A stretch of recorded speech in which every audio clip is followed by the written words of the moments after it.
Katamtaman lang ang pamumuhay ng lalaking si Adan. Mula na mag-isa na lang siya sa kanyang buhay, maraming bagay ang nagbago sa kanya.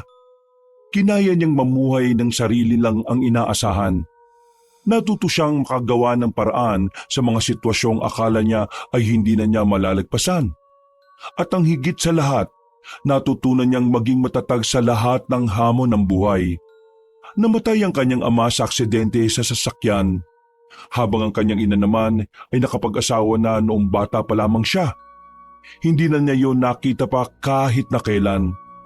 At kahit na alam niyang malabo na, hinihiling pa rin niya na sana magkaroon pa rin siya ng pagkakataon na makausap ang kanyang ina. Oh, nakabalik ka na pala. Anong balita sa lakad mo? Anong nangyari sa customer natin ng bultuhan? Yun agad ang bungad niya sa kanyang kaibigan na si Ibrahim. Ito na ang kasakasama niya mula pa noong makapagtapos siya ng high school. Kasanggang dikit niya ito sa lahat at lalong-lalo na sa kanilang negosyong bagoong alamang. Pre, napapayag ko yung matandang yun. Pumayag siya na tayo na magsusuplay sa kanya kada buwan.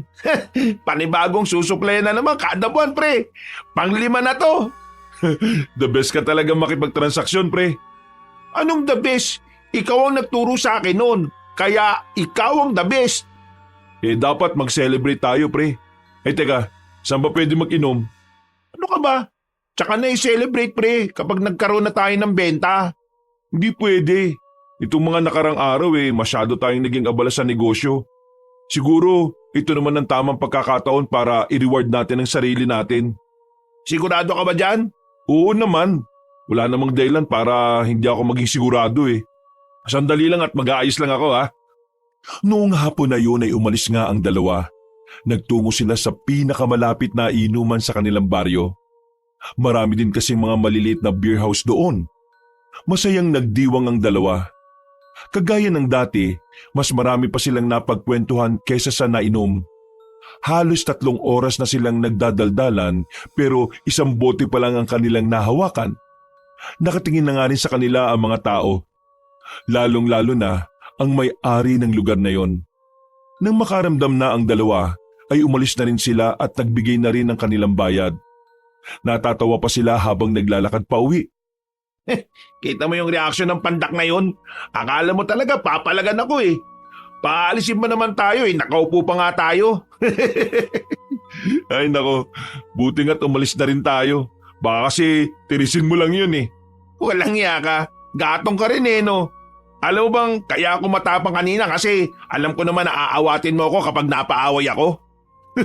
Nagkakamali ka, pre. Hindi kita aawatin, no? Uy, buti na lang pala talaga hindi ako napaaway. Parang mga batang nagtatawanan ng dalawa. Natigilan lang sila nang may makasalubong silang 2 tao. Isang matandang lalaki at isang dalaga.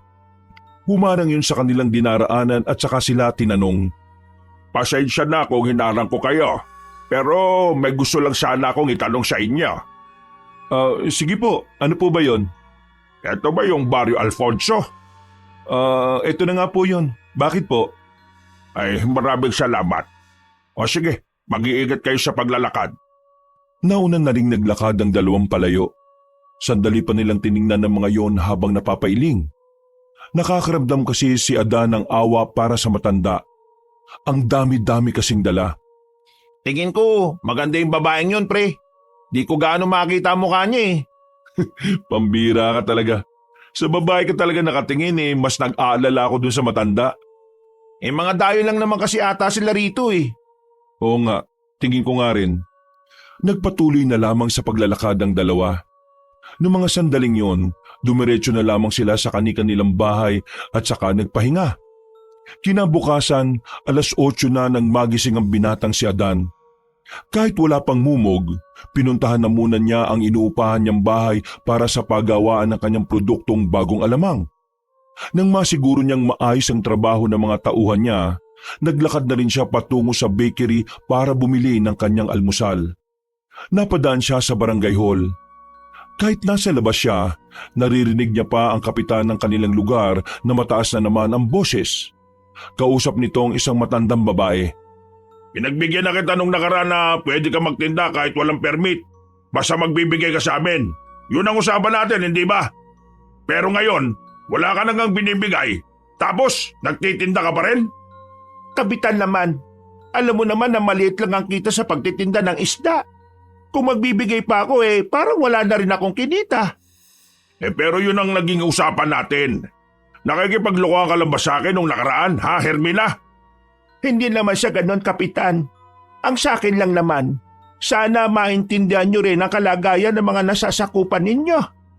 Hindi naman po ito malaking negosyo Maliit lang po ito. At ang kinikita ko ay para lang din sa pang-araw-araw namin panggastos. Wala kang pakialam. Tumupad ka sa usapan para matapos tayo rito. Kung hindi, ibaban kita sa pagtitinda sa kahit saang sulok dito sa atin.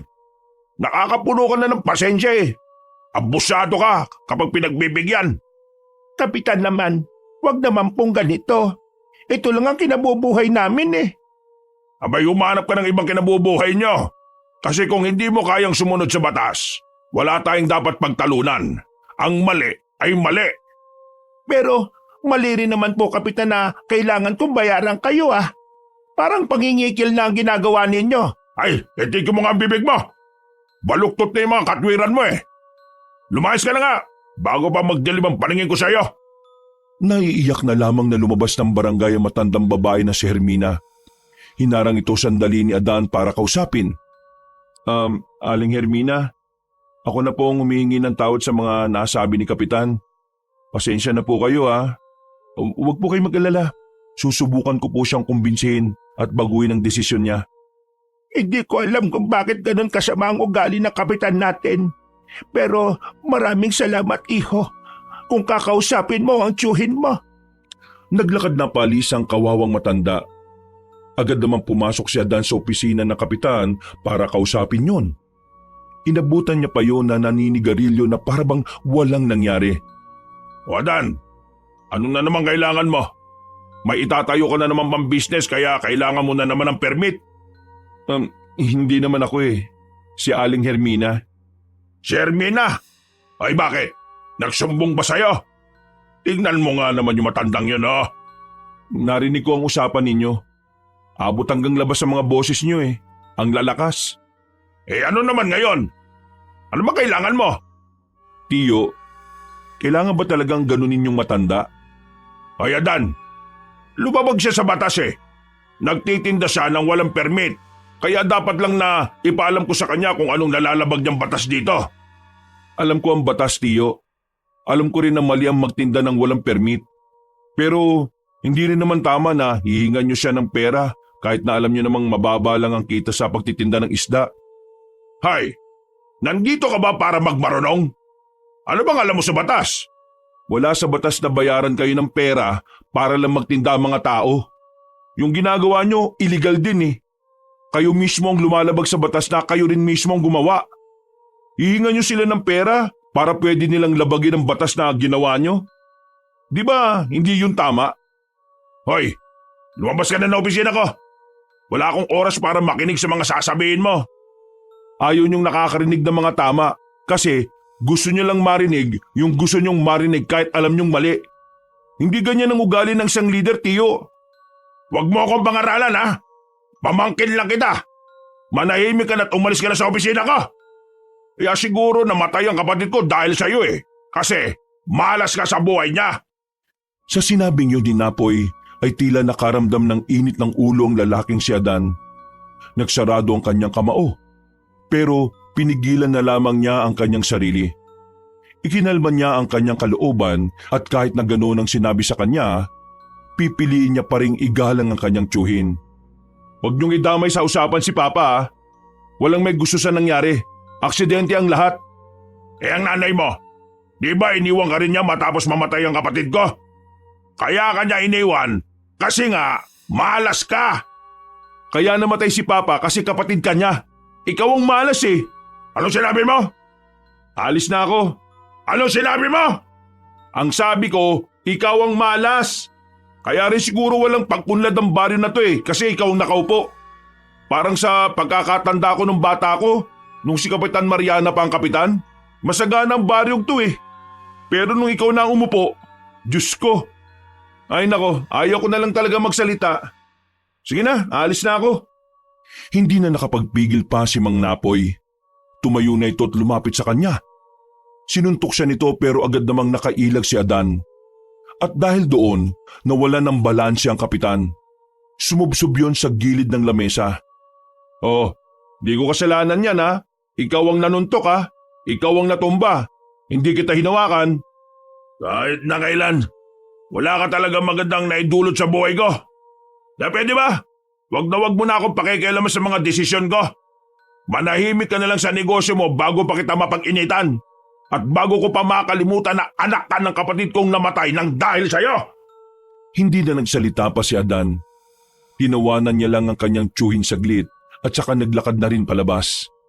Galit na galit sa kanya ang matanda. Kulang na lang ay pumutok na ang ugat nito sa lieg. Samantala, umuwi na lamang ang binata sa kanilang bahay. Saktong naroon si Ibrahim at may dala na rin pang almusal. Naku, sayang. Dapat pala inintay na lang kita. Nakabili na ako oh. Pambira ka. Dahil mong pera, papalibre ka sa akin. Mas marami kang pera no? Ikaw ang may-ari ng negosyo eh. Teka nga, ano na naman nangyari dyan sa labi mo? Ha? Ito? Oh, wala. Naipit sa pinto. Naipit sa pinto. Lokohin mo, sanggol, wag ako. Paano may ipit sa pinto yan? Ano yan? Pinangkalang mong nguso mo ron? Ang sabihin mo, sinaktan ka na naman ng siraulo mong pinsan.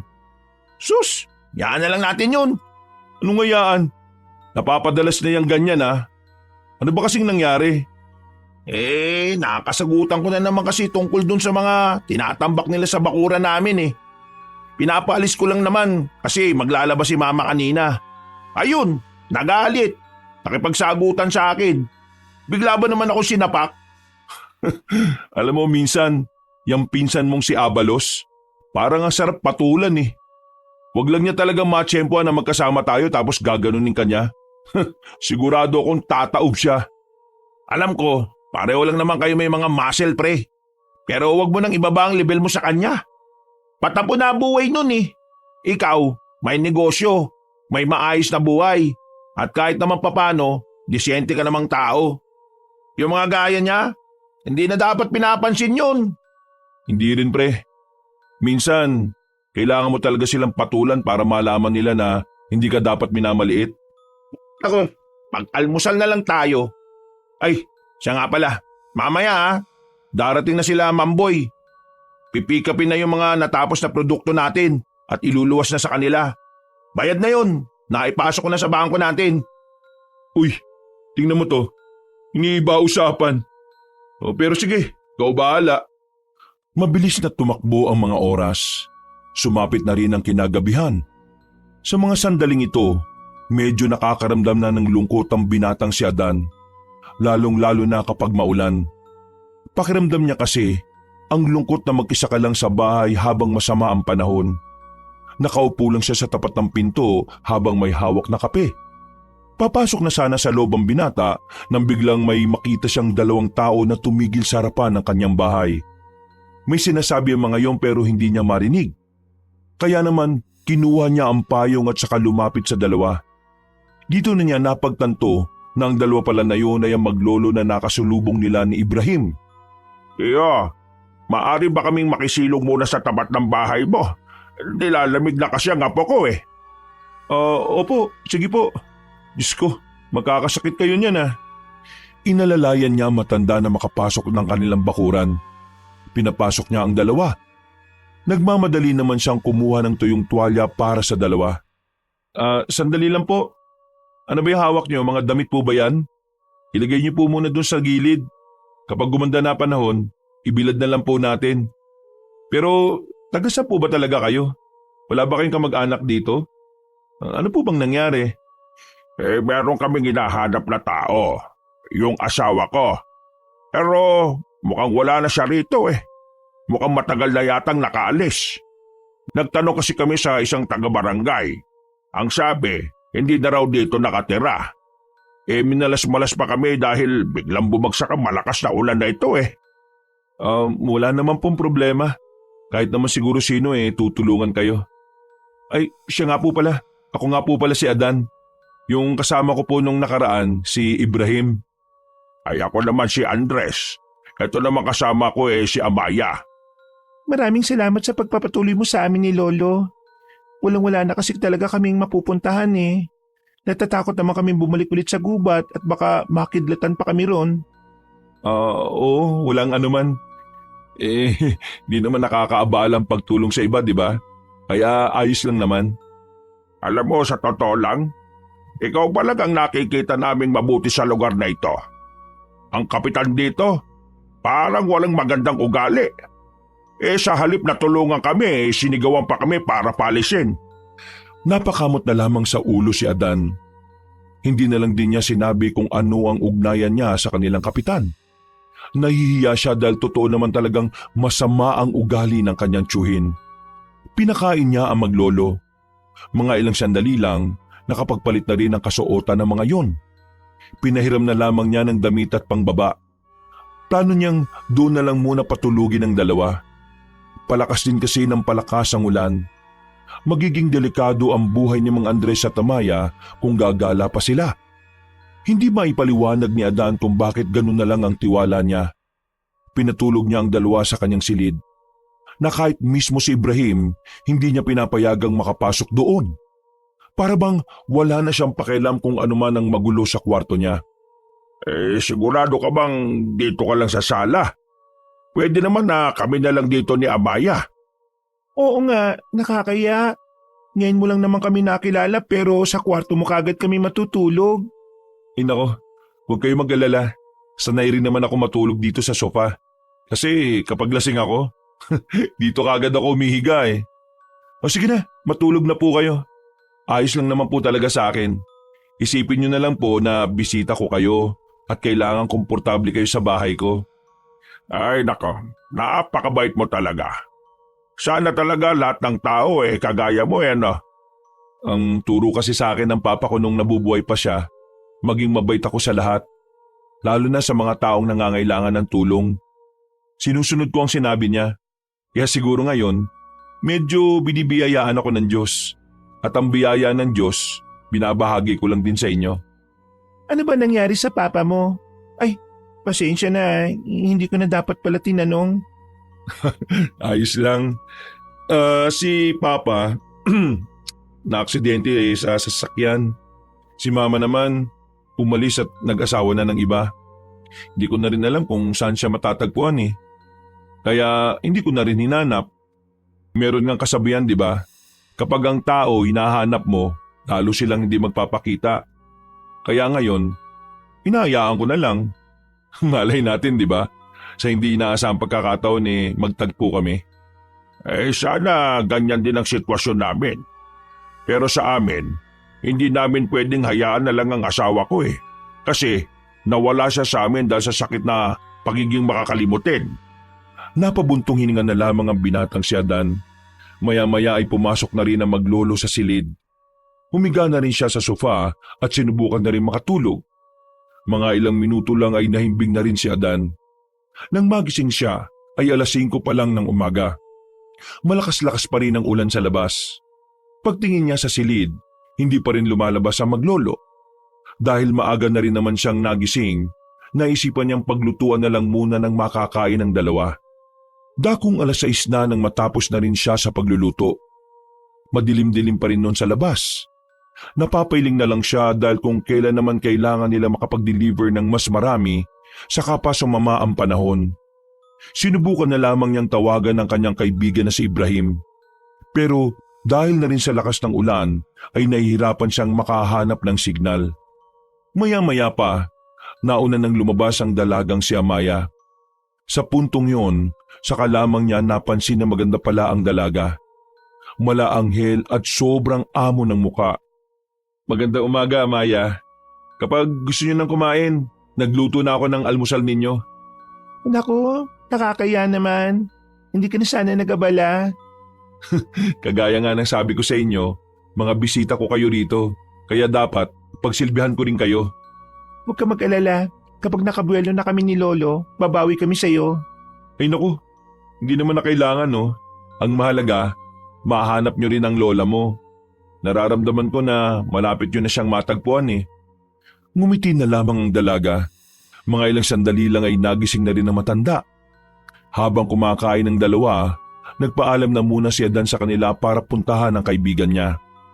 Kinuha niya ang malaking payong sa labas. Kahit na malakas ang hangin at ulan, ay tumuloy pa rin siya. Ay nako, pambihira naman talagang panahon to oh. Dumaan na muna siya sa paggawaan nila ng bagoong. Saktong naroon rin pala si Ibrahim. Kaya agad na rin naman niya itong nilapitan. Uy, buti naman dumating ka pre. Mukhang negative yung pag-deliver natin sa mga regular customer natin sa bayan. Nabalitaan ko kanina, nagbagsakan daw yung mga malalaking puno tapos umarang sa daan eh. Hindi rin naman tayo makakadaan sa kabila kasi tumaas na raw yung level ng tubig sa ilog. Ayos lang. Makakapaghintay naman siguro sila. Kapag bumuti na ang panahon, magiging ayos na rin naman ang lahat. Ay, siya nga pala pre. Hindi na muna ako magtatagal ngayong araw dito ha. May mga bisita kasi ako eh. Bisita? Teka, kailan ka pa nagkaroon ng bisita? Kagabi lang, nung malakas-lakas na ang ulan. Naalala mo yung maglolong nagtanong sa atin? Sila yung bisita ko. Nakita ko kasi kagabi sa kalakasan ng ulan eh.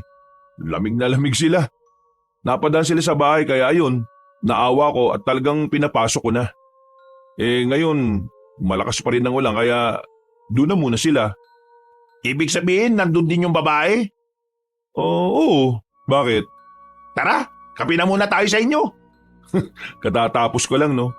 Sige na kasi. Sus, gusto mo lang makita yung babae. Hindi na napigilan pa ni Adan ang kanyang kaibigan. Sumilong na rin ito sa payong. At kahit nababasa na silang dalawa, walang pakialam si Ibrahim. Hanggang sa marating na nga nila ang bahay ni Adan. Agad silang pumasok sa loob. Naabutan nilang katatapos lang maghugas ni Amaya ng plato. Habang ang matandang si Andres naman ay nagwawalis. Ay nako, mga Andres, hindi niyo na dapat nang ginagawa. Ay ayos lang naman. Para na rin meron akong magawa. Dapat kasi nagpapahinga na lang po kayo eh. Maganda at maulang umaga po. Ako nga po pala si Ibrahim, kaibigan niya po. Ay maganda umaga rin sa'yo, iha. Magandang umaga din sa iyo. Amaya naman ang pangalan ko. Andres ang pangalan ng lolo ko. Amaya, ang ganda naman ng pangalan, parang ulan. Kay gandang pagmasdan. Oy. Ayusin mo nga pinagsasabi mo ha. Pasensya na po kayo ha. Hindi na naman kasi ito nakainom ng gamot eh. Nagtawanan na lamang sila ng mga sandaling yon. Nagpunta na muna si Adan sa kusina para mag-init ng tubig. Napansin niya ang basura nila sa gilid. Naroon na ang mga sunog na bawang na naihalo niya sa sinangag. Nagtaka siya kung bakit parang ayaw ng dalawa ng bawang. Samantalang halos karamihan naman ng kakilala niya ay bawang talaga ang gusto sa mga ganong klase ng pagkain. Nagkibit-balikat na lamang siya at pinagpalagay na baka nga hindi niya lang talaga kilala ang dalawa. Hindi akalain ni Adan na magiging parte ng buhay niya ang maglolo. Naging mabilis ang paglipas ng mga araw. 2 linggo na ang nakalipas. Wala na sa bahay niya si Mang Andres at si Amaya. Nakakuha na ito ng pwesto sa bandang ilog at ginawa ng bahay kubo roon. Bukod pa roon, namasukan si Mang Andres sa paggawaan nila ng bagoong. Agad naman itong tinanggap ni Adan. Para kasi sa kanya, malaking tulong na yon sa maglolo. Kumusta naman po yung trabaho niyo rito, Mang Andres? Hindi naman po ba kayo nahihirapan? Ay hindi naman. Sa katunayan madali na nga lang sa akin ang trabaho ko. Dati na rin kasi akong gumagawa ng bagoong kaya heto, sisyaw na lang to. Masaya po ako malaman na hindi kayo nahihirapan. Pero kapag may naging problema magsabi lang kayo kagad sa akin. Ay sige iho. Apa na, pabalik na ako sa trabaho ko ha. Sige po. Uwi na lang po din muna ako. Ngumiti ng malapad sa kanya ang matanda at naglakad na rin paalis. Nagmamadali namang makabalik ang binatang si Adan nang bigla na naman niyang makita ang kanyang tiyuhin sa may kanto. Wala na gaanong bahay doon at malawak na bakanting lote lang ang naroon. Sa itsura ng tiyuhin niya, parang galit na galit ito. Kaya naman hindi na niya naiwasan na hindi pakinggan. Tanga ka pala eh. Alam mo nang nagtatalong sa'yo. Ibig sabihin, hinahanap na nila. Gawin mo ang lahat para hindi lumabas ang baho na to ha. Naintindihan mo ba ako? Hindi pwedeng lumabas yan dahil masisira ako sa mga tao. Nang mapatingin si Mang Napoy sa gilid kung saan naroon si Adan, ay agad itong pinatay ang tawag. Kitang-kita ang pagiging tensyonado nito. Kaya naman nilipitan nito ng binata. Mukha yatang may kaaway kayo, Tiyo ah. Wala ka nang pakialam doon. Huwag mo akong kausapin. Napapaisip lang ako eh. Ano kaya yung hindi pwedeng malaman ng mga tao kasi baka masira ka? Agad na naalarma at mas lalong naging kabado ang matandang lalaki. Pero hindi pa rin ito aamin kung ano man ang tinatago nito. Sa halip, bigla pa itong nagmatapang. Ay, kapag hindi mo ako tinigilan, ipapabugbog kita sa mga tanod ko. Naintindihan mo ba ka? Kapag pinabugbog mo ko, dapat mamatay na ako doon. Kasi kung hindi, baka lumabas kung ano man ang baho mo, Tiyo. Nakikiskisa ng bagang ni Mang Napoy ng mga sandaling yon. Gigil na gigil to sa kanyang pamangkin, pero hindi niya magawang patulan. Bago umalis si Adan, ay nag-iwan pa ito ng kataga na mas lalong kinainis na matanda. Tiyo, kung ano man ang tinatago mo, tandaan mo, walang lihim na hindi nabubunyag. At dapat tanda ka kapag nabunyag kung ano man yon. Tuluyan ang iniwan ni Adan ang kanyang tiyuhin. Pero aminado ang binata na napapaisip na rin siya kung ano ang ginagawang kalokohan ng kanyang tiyuhin. Ganun pa man, hindi na lamang niya yun pinagtuunan pa ng pansin. Kinagabihan, nagsarado na rin ang paggawaan nila ng bagoong. Nasa bahay na rin noon si Adan para sana tingnan ang mga lista nila nang biglang dumating si Ibrahim. Hingal na hingal ang lalaki at parabang natataranta ito. Oo, umalma ka na muna. Ano ba problema? Yung tao natin. Oh, bakit? Anong nangyari sa kanila? Yung si Mang Apollo, patay na. Nanlaki ang mga mata ni Adan. Si Mang Apollo kasi ang isa sa pinakauna niyang tauhan nung nagsisimula pa lamang siya. Marami na ring naiambag ang taong yun sa negosyo niya. Kaya naman, ganun na lamang ang pagtataka niya nang malaman ang balitang yon. Patay na si Mang Apollo? Teka, paano nangyari yun? Kanina lang nakausap ko pa siya dun sa pagawaan natin. Anong nangyari? Natagpo ang bangkay niya kanina lang eh. Patay na. Sugatan pre. Halos lumabas na yung mga laman loob eh. Ito pang nakakapangilabot pre. Alam mo ba kung sino ang pumatay? Sino? Ang sabi ng mga nakakita at nagdala ng bangkay niya pa uwi, aswang daw ang pumaslang kay Mang Apollo. Ha? Ano? Teka. Aswang? Sigurado ka ba? Alam kong mahirap paniwalaan pre. Pero kung makikita mo yung bangkay ni Mang Apollo, parang aswang talaga dumali sa kanya. Sobrang dami niyang kalmot sa katawan eh. Pre, naniniwala ako sa aswang. Pero hindi ko lang makumbinsi ang sarili ko na aswang ang dumali sa kanya. Ano naman ang kasalanan ni Mang Apollo sa aswang? Yan nga ang hindi pa malinaw. Nagpunta lang naman ako dito para ibalita kasi hindi naman na ibang tao sa atin si Mang Apollo. Naalala mo ba noon? Siya yung nagsabi sa atin na magiging successful tayo rito. Kaya nga nakakabigla tong balita na to. Hindi bale, bukas wala na muna tayong production. Pupunta tayo sa unang burol ni Mang Apollo. Iayos na rin natin yung mga ibibigay natin sa kanya. Nakakatakot pre. Paano kung may mga aswang pala talaga rito na nananahimik lang? Yung nag-aabang lang ng tamang pagkakataon para mambiktima? Huwag mo na nga munang isipin niyang ganyan. Ang isipin mo ngayon kung anong may tutulong natin sa pamilya ni Mang Apollo. Sigurado masakit para sa kanila yung nangyari. At saka maghintay na lang tayo ng magiging resulta ng investigasyon. Tumango na lamang din si Ibrahim sa kanya. Kinabukasan ng gabi, agad din naman silang nagtungo roon. Marami agad ang nasa burulan para makipaglamay.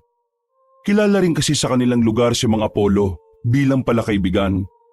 Habang inintay ni Adan ang kanyang kaibigan sa labas, biglang nasa likuran na niya pala si Amaya. Kinalabit siya nito at agad na nagtanong. Ano nangyari? Sinong namatay? Yung isa sa mga tauhan namin. Kasing edad din ng lolo mo. Ang sabi-sabi kasi, Natagpuan ang katawan niya sa kagubatan. Tapos wala ng buhay. Marami ng kalmot. Maraming sugat at duguan. Hindi ko na ilalarawan ng maigi basta hindi makatao yung ginawa sa kanya. Inaswang siya? Totoo yun? Totoong aswang, pero hindi ko alam kung totoong aswang ang pumaslang sa kanya. Iniimbestigahan pa ng mga pulis Pero ang sabi kasi ng mga nakakita at ang pamilya, aswang daw. Tila bigla na lamang kinabahan ng dalagang si Amaya. Napansin naman yun ni Adan. Pero hindi alam ng lalaki kung ano ang nasabi niya na hindi maganda. Nagpaalam na lang kasi kagad ang dalaga na umuwi. Napapailing na lamang si Adan. Inisip niya na baka natakot lang si Amaya sa kanyang sinabi. Maya-maya pa, lumapit naman sa kanya ang matandang babae na si Aling Hermina. Ito ang matandang tinaboy ng kanyang tiyuhin nung nakaraang araw. Nung una, akala niya ay hindi siya kakausapin ni Aling Hermina. Pero nabigla na lamang siya nang bigla itong magsalita. Nakita ko ang lahat. Ano po? Nakita niyo po ang lahat? Ibig niyo bang sabihin yung nangyari kay mga Apollo? Oo, nakita ko. Aswang ang pumaslang sa kanya. Isang aswang na mahirap tukuyin kung anong pagkakakilanlan. Hindi ko alam kung babae o lalaki. Basta, nakasuot siya ng mahabang kasuotan na kulay itim. Mabilis, maliksi. Kung alam niyo po ang nangyari, bakit hindi po kayo magbigay ng salaysay? Tingin mo ba maniniwala sila? Hindi nila ako pakikinggan.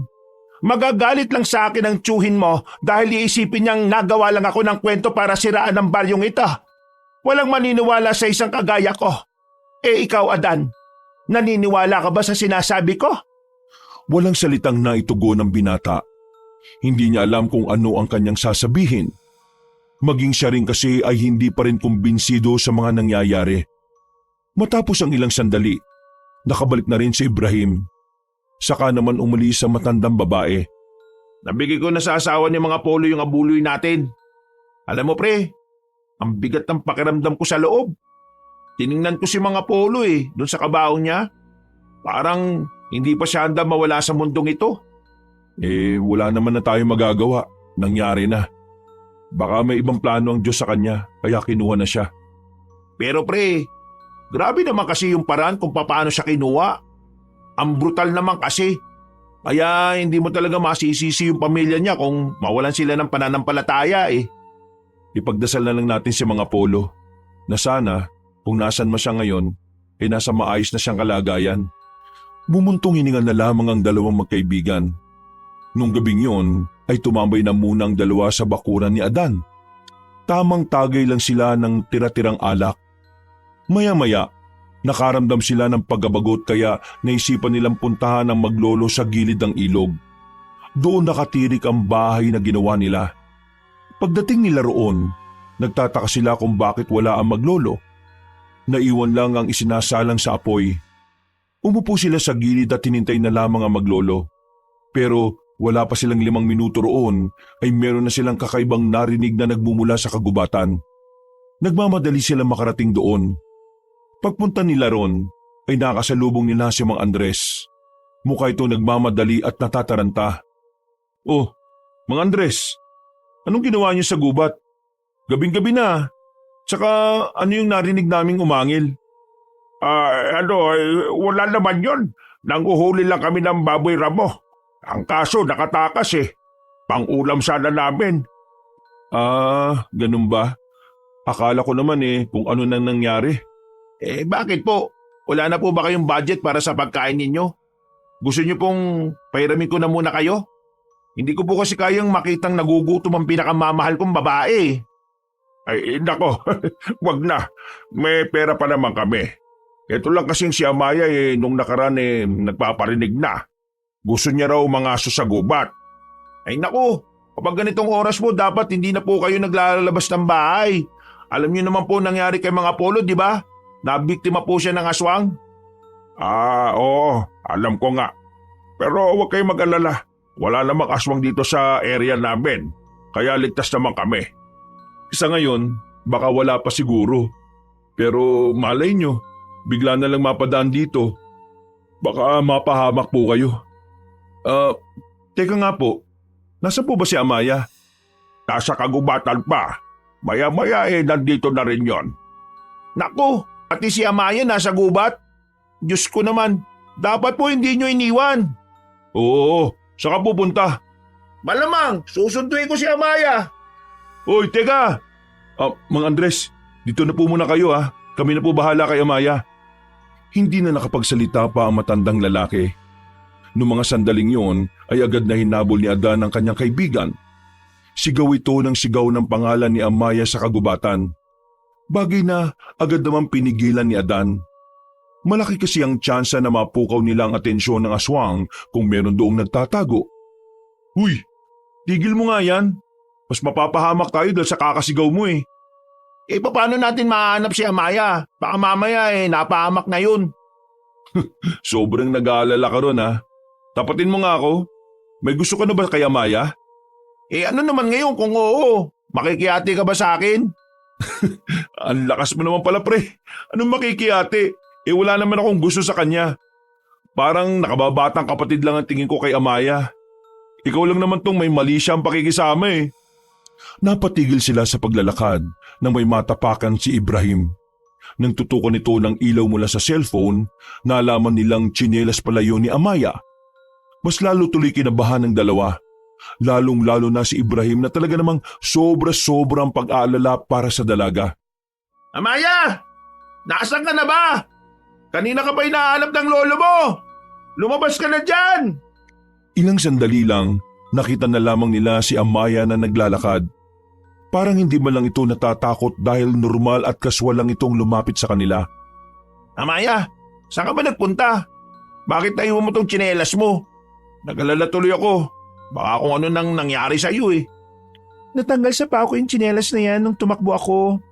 Hinabol ko kasi yung Lintik na baboy mo yan. Napakabilis naman yan. Oo, tama. Baboy mo nga yun. Ang bilis niya. Ngayong nasa maayos ng kalagayan si Amaya sabay-sabay na tayong bumalik.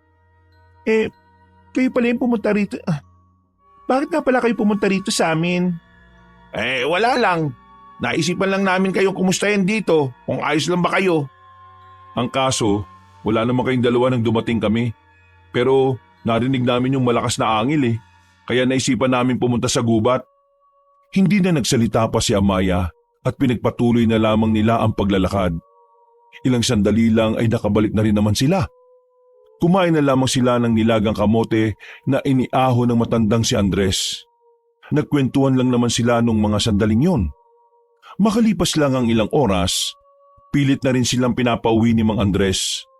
Hindi maintindihan ni Adan kung bakit parang ayaw na matanda na naroon sila. Pero sinunod na lamang nila ang gustong mangyari ni Mang Andres. Inisip na lamang ni Adan na baka nag-aalala lamang din ang matanda sa kanila. Habang naglalakad, hindi naman mawala-wala ang malapad ng ngiti ni Ibrahim. Sobrang saya nito dahil nakapagpasikat na ito sa babae. Narinig mo ba yung sinabi niya kanina, pre? Nakakahanga raw yung ginawa ko. Oo, nakakahanga nga. Pero sa susunod huwag kang magpadalos-dalos. Ginagamitan din ng utak ang pagiging bayani, pre. Paano kung may aswang kanina, di ikaw yung unang namatay sa ating dalawa?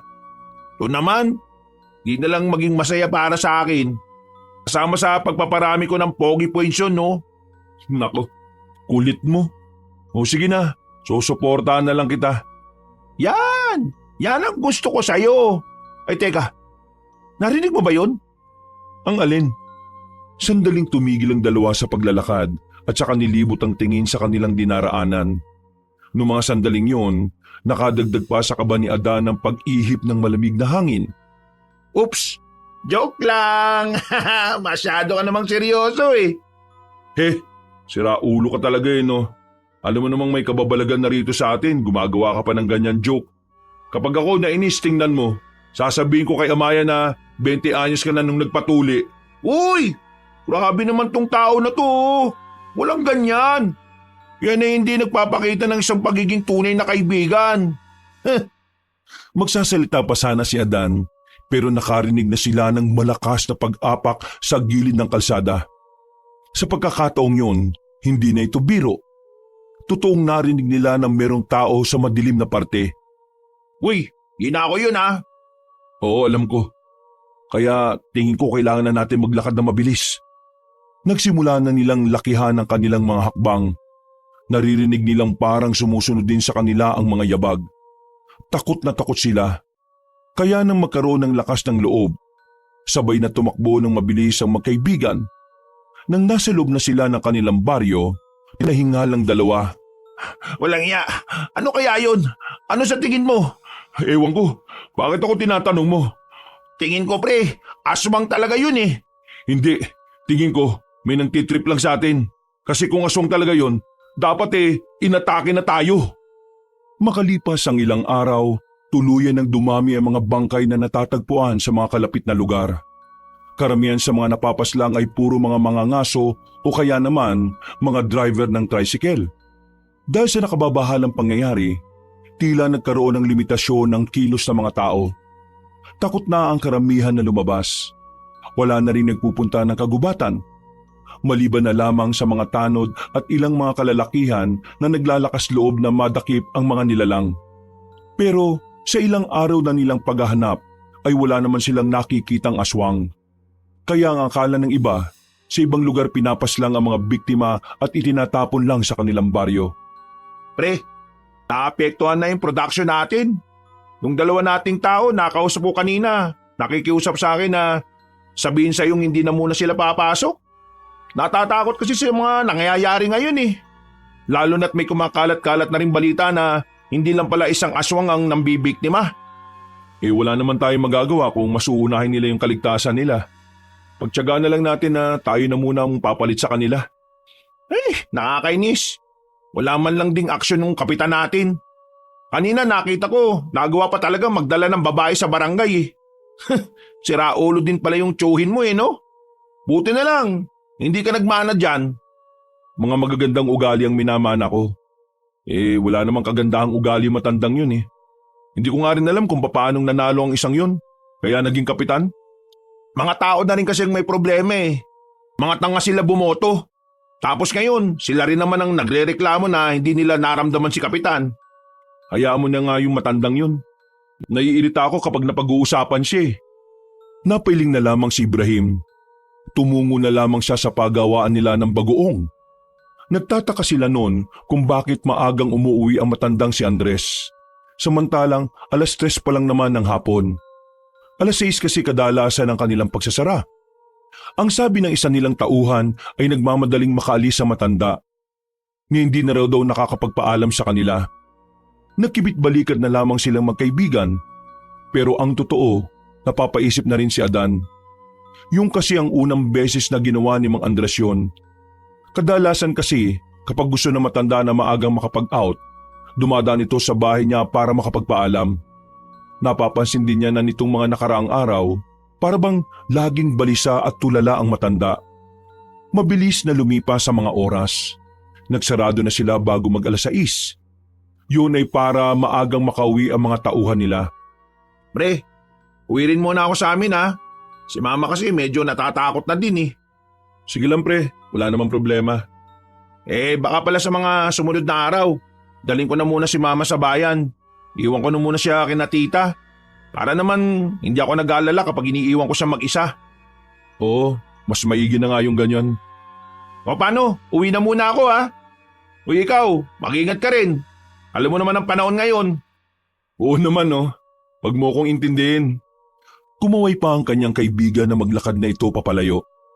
Tinatamad pa ang binatang si Adan na umuwi. Kaya naman naglakad-lakad na lamang siya para humanap ng mabibilhan ng pagkain. Nagbabaka sakali siya na baka meron pang bukas na tindahan. Sa mga nangyayari kasi, mas maaga nang nagsasarado ang mga yon. Habang naglalakad siya sa kalagitnaan ng daan, nakakaramdam siya ng pagkailang. Pakiramdam niya kasi ay nasa abandonadong lugar siya. Wala nang makitang tao sa labas. Mga nasa bakuran lang ang iilan. Pero karamihan, nasa loob na. Nakakapanibago talaga. Kasalanan kasi ito ng mga aswang eh.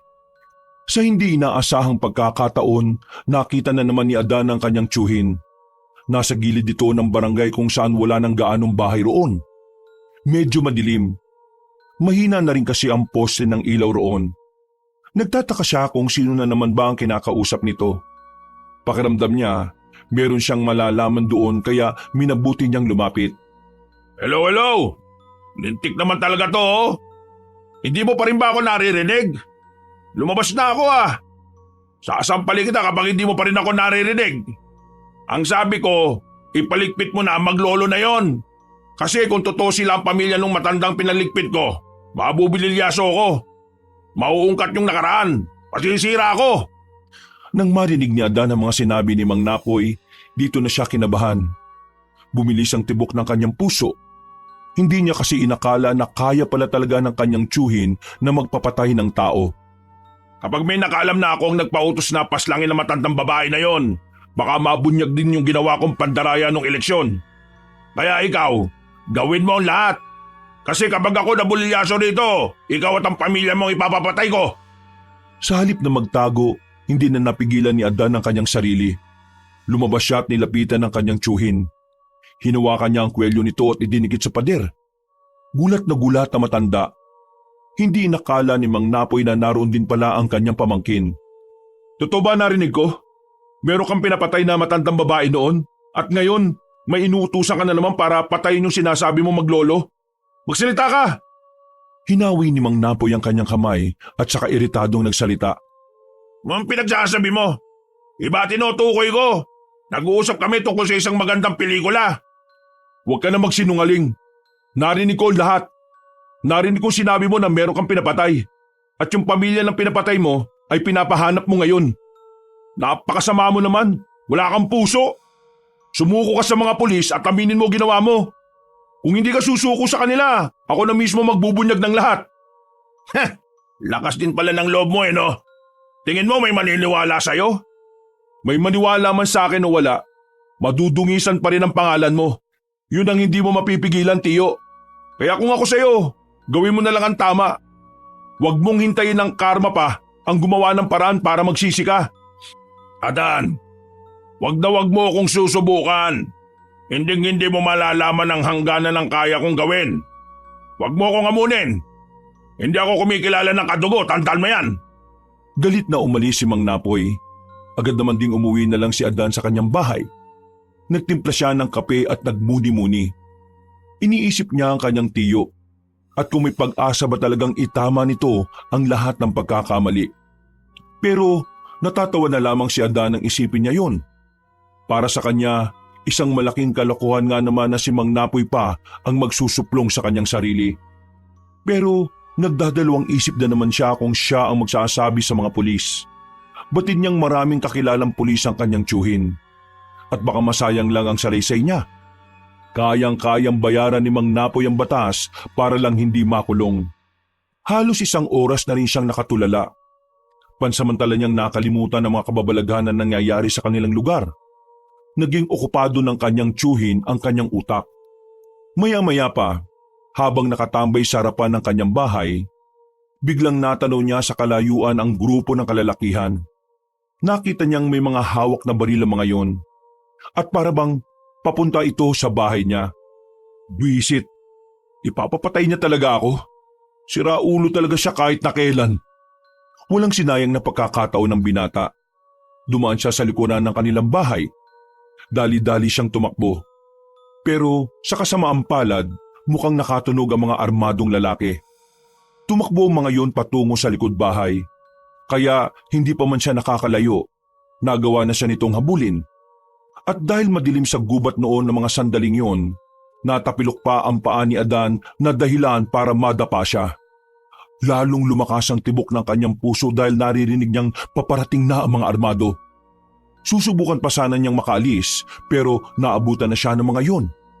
Agad siyang pinalo ng baril sa likod para hindi na siya makatakbo pa. Ilang sandali lang, dumating na rin ang kanyang tiyuhin. May daladala pa itong malaking flashlight na kaagad din namang itinutok sa kanyang muka. Sinasabi ko naman kasi sa iyo, Adan. Wala akong pakialam kahit na anak ka pa ng kapatid ko. Basta lahat ng humaadlang sa pag-angat ko, ilulubog ko sa kahit saang paraan na alam ko. Kahit pa may dumalak ng dugo. Bakit? Anong kasalanan ko sa iyo? Wala, di ba? Ikaw ang may kasalanan sa mga tao. Niloloko mo sila. Meron kang pinaslang na tao. Alam mo, Adan, kung wala kang alam sa politika, wala kang maiintindihan eh. Sa mundo namin, hindi pwedeng lalambot-lambot ka. Kasi alam mo kung bakit? Lalamunin ka ng mga mas masaol pa ang ugali kaysa sayo. Kaya yung ginawa ko, wala pa yun.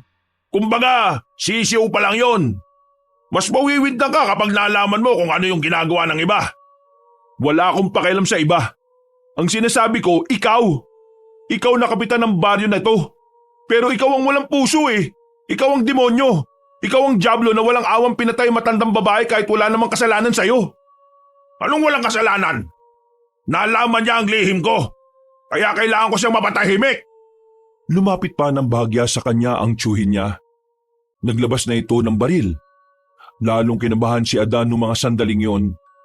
Pakiramdam niya kasi, yun na rin ang huling sandaling makikita niya ang nakakabanas na mukha ng kanyang tiyo.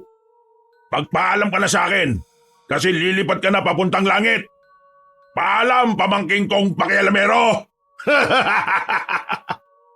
Tinutok na ni Mang Napoy ang baril kay Adan.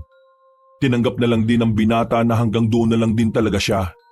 Pero lahat sila ay nakarinig ng mga kakaibang tunog habang naroon sila. Parang may mababangis na hayop sa paligid. Naalarma ang mga armadong lalaki. Kahit si Mang Napoy din ay doon na natuon ng atensyon. Nakahinga ng maluwag si Adan nang alisin na matanda ang baril sa direksyon niya. Ha? Ano yung tunog na yon? Narinig ni Adan na isa sa mga armado ang nagsabing may aswang nasa paligid. Sa puntong ito naman, nakaramdam na rin ng kaba ang binata. Ilang sandali lang ay nagulat na lang silang lahat sa mga sumunod na nangyari. Bigla na lang kasing may humila sa mga tauhan ni Mang Napoy. Narinig na lang nilang nagsisisigaw ang mga yon habang nagpapaputok ng baril. Habang si Adan naman ay nanatiling nakadapa sa lupa.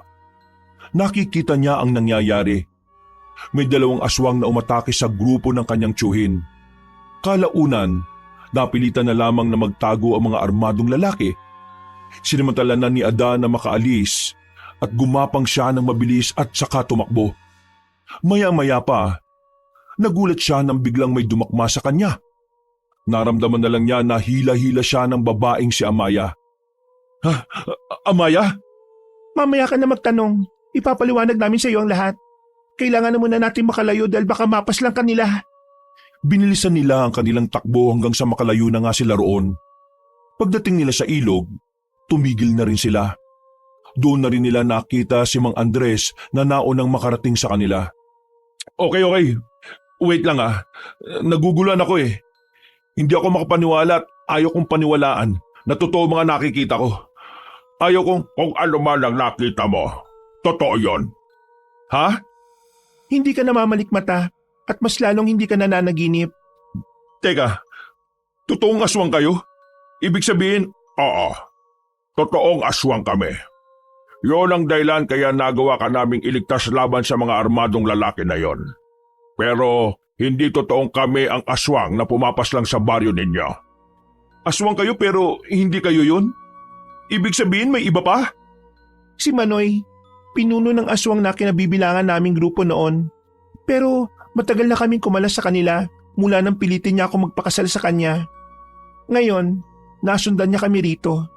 Sinasadya niyang dito pumatay at kumain ng tao para mawalan kami ng dahilan para manirahan dito. Para kami ang mapagbintangan ng mga pagpatay. Para kapag nalagay kami sa alanganin, tutulungan niya kami para magkaroon ng utang na loob sa kanya. Teka. Sandali lang ah. Sumasakit ang ulo ko sa mga nalalaman ko eh. Hindi ko kasi talaga inakala na aswang kayo. Pasensya ka na, iho. Inilihim namin sa iyong tungkol sa katauhan namin. Wala na kasi kami talagang balak na bumalik pa sa pagiging aswang. Ang gusto na lang namin ay mamuhay na parang tao habang hinahanap ang aking asawa. Pero sa mga nangyayari ngayon, naisipan namin ng apo ko na kailangan may gawin kami. Matanong lang namin, bakit ka ba gustong patayin ng kapitan nyo? Di ba nga sabi mo, tiyuhin mo siya? Oo, kapatid siya ng ama ko. Pero masyado siyang lulong sa kapangyarihan na meron siya ngayon eh.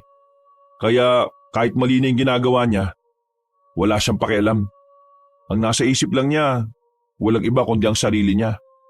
May nalaman akong sikreto niya na kapag pinaalam ko sa iba, sigurado masisira ang imahe niya. Ano bang nalaman mo?